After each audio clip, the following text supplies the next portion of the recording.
The U.S. Department of Energy's National Renewable Energy Laboratory has conducted research on underground power lines in cold climates, including concrete encased lines.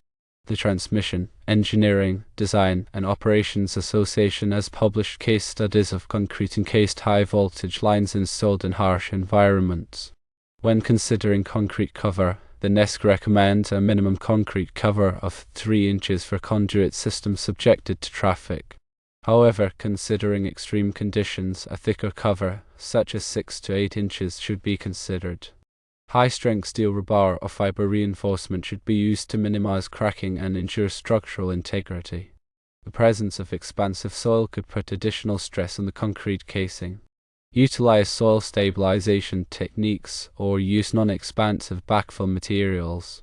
Proper drainage is crucial to prevent water accumulation and freezing, which can damage the concrete and the line.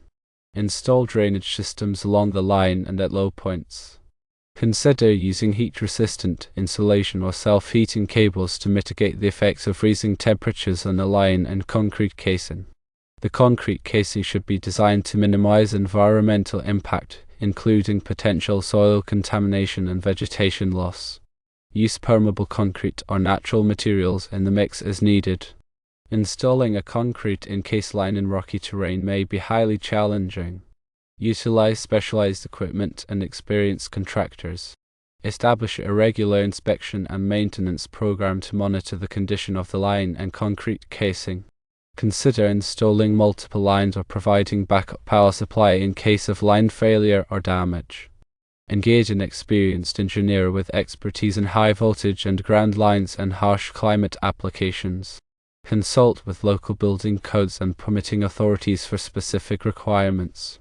Conduct thorough soil and environmental studies to determine potential risks and mitigation measures.